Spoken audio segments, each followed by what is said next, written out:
Aloha, everyone. Welcome back to another Daily Dose, episode 15. I'm your host, Kaliko Castillo, president of the board here at Minority Cannabis Business Association. And as always, I'm joined here by our comms manager, Precious. What up, Precious? Hey everyone, what's going on? Happy Thursday. Happy Um, Thursday. yeah, glad to be doing Daily Dose back. I saw many of you guys engage with our return yesterday, and we have a pretty exciting topic today. So, Kalika. Yeah, absolutely. This is a new headline out of Marijuana Moment today, but actually kind of harkens back to some earlier conversations we had had around President Biden's earlier announcement trying to encourage states to do more actions as it comes to pardons and expungements. And so, Marijuana Moment, the headline is nearly 43,000 marijuana records automatically cleared in Connecticut days before adult use sales start. So, the governor of Connecticut announced on Sunday that the state has cleared nearly 43,000 records for marijuana related convictions. Governor Ned Lamont previously noted last month that legalization legislation he signed in 2021 empowered the state government to facilitate mass cannabis clemency, which is now processed for 42,964 cases. This comes about a week before the state's first legal adult use marijuana sales are set to launch. His quote was, "It's one step forward in the ending of the drug war on drugs and giving our citizens a second chance to achieve their dreams." So awesome to see this news out of Connecticut. Obviously, as they said, just ahead of their first adult use sales going legal in the state of Connecticut. It's a big deal that this is happening. I think once again we wanted to make sure that we were highlighting it because it's an example of, even though we had this announcement from President Biden, a lot of folks understandably so criticize it's not having a lot of teeth to it. It has opened the door for a lot of these states to make sure that they're making good on their promises to clear and expunge people's records. So it's really great to see this out of Connecticut. I know there was a headline last month out of Oregon where Governor Kate Brown was just wrapping up her term, and then they also had issued 45,000 pardons for folks who had been convicted of simple possession of cannabis. And that adds to a growing list of states, including Colorado, Nevada, Illinois, Pennsylvania, and Washington, who have all taken up steps to actually grant pardons for these low-level marijuana convictions. So a big deal and really awesome to see that we are getting to a place where,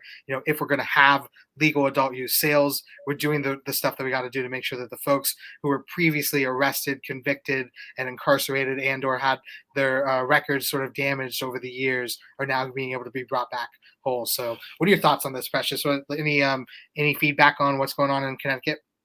I mean, this should just be sort of like the main thing that happens upon legalization, upon adult use starting in new markets, is that you immediately look at those who are incarcerated for simple cannabis crimes. And even some of the larger ones, we need to start to discuss that as well and put those in the conversation and really, start to get those people out. Because again, it's just so ass backwards to have recreational sales while people are sitting in jail for essentially doing the same thing. And I think it's just kind of like blazing throughout the country, decriminalization, like even in some of the states that aren't legal yet, like North Carolina and even Kentucky, you have their governors putting in some simple sort of legislation that's going to, start those processes of expungement, of pardons, of granting people second chances. So it's just all important work. It's all in my opinion, should be mandated, for an adult use market to launch. Someone just mentioned in the comments, Ohio as well. Yeah, Ohio is another up and coming one with a strong medical market that could possibly transition into recreational. And again, I just can't imagine myself. And there's this really one cool dispensary, I forget the name of it in Massachusetts, that takes you through this sort of walkthrough. And there's been different museums and interactive museums, but you get to really go through what it's like to be incarcerated just for a brief period. And it really makes you reflect upon, before you get your purchase, what it's like to have that experience. So definitely kudos to Connecticut. We're excited to see what that market will look like in Oregon, and just the continuous work of all the states to move forward with legalization. And I always said leadership starts at the top. So I think President Biden's motion, while many, some people said it wasn't large enough, or some people said it only affected a small group of people, I think it did a ripple effect where now it really empowered those other leaders in states to go ahead and move forward with expungements, pardons, and things to get those folks out of prison.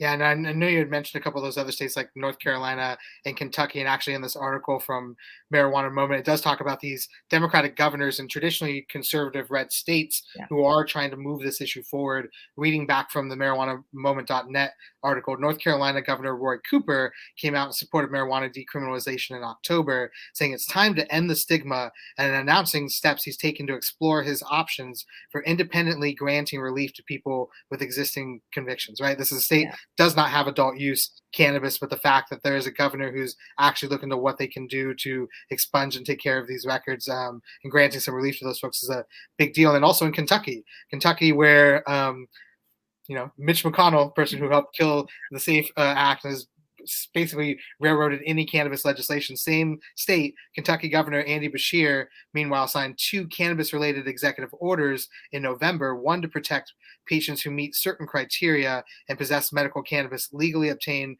from dispensaries in other states, and another to regulate the sale of Delta 8 THC products. The medical cannabis move is based on the governor's clemency powers. So once again, 2 conservative, traditionally red states with Democratic governors who are trying to move forward on this issue, even if it's just really nibbling around the edges without having an adult use market to actually go to. But to Precious's point, if you're starting with letting people out, making sure that you're clearing records, making sure that you're giving people a clemency and some relief to the stuff that's saddling them and able to, and from holding them back from being able to get back on their feet. It's kind of the baseline for what we should be doing in all of these states. Yeah, and it really doesn't stop there. The real gambit is reentry, because even though those folks are coming out of, prison, it's life is extremely tougher now.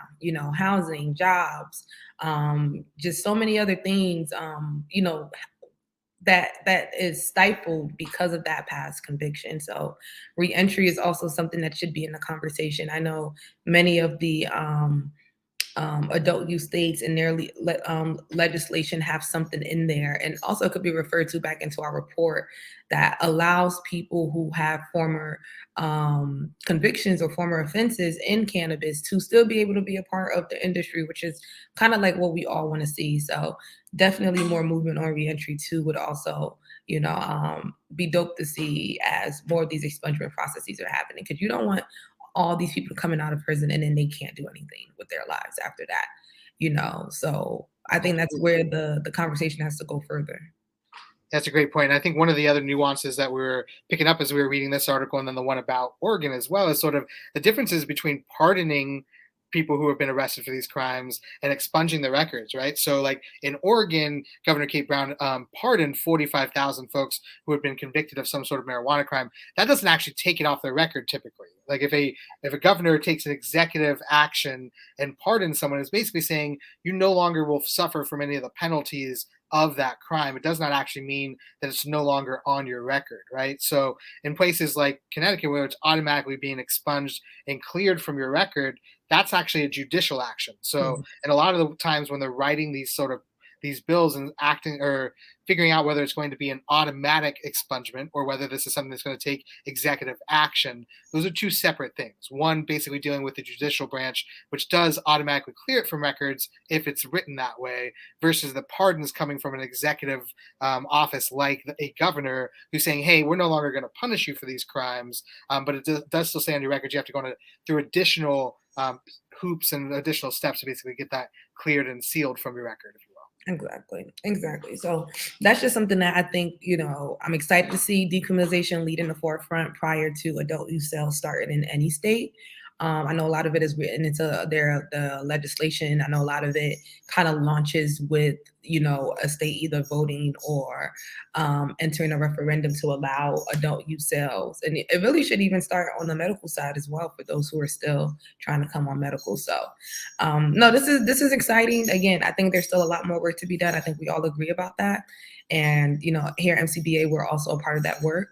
So we'll just have to, keep setting the trail and getting these folks out. Yeah, absolutely. Well, we just wanted to make sure we covered this really awesome headline out of marijuanamoment.net. Make sure you go to marijuanamoment.net to check out this article along with all of their great headlines that Tom Angel and Kyle Yeager are doing over there, doing a great job reporting on the industry. And then also make sure you're going to Spotify, iTunes, iHeartRadio to subscribe to the Daily Dose podcast. We'll be putting these out there regularly. Make sure you subscribe to our YouTube as well. Precious is getting these up on the YouTube regularly. We're going to be getting more video content up there this year. But very much appreciate you guys all following along here on the Daily Dose on a day-to-day basis. Make sure you guys are dropping in the comments any questions you might want us to answer on a regular basis, or maybe some headlines that you guys are reading or are really interested in. We'd love to sort of learn about what it is that is interesting you guys as well. So we appreciate everybody tuning in. But Precious, anything else we want to make sure we leave folks with before we break? No, that's it. We'll see you guys again tomorrow. Aloha, everybody. Have a great day.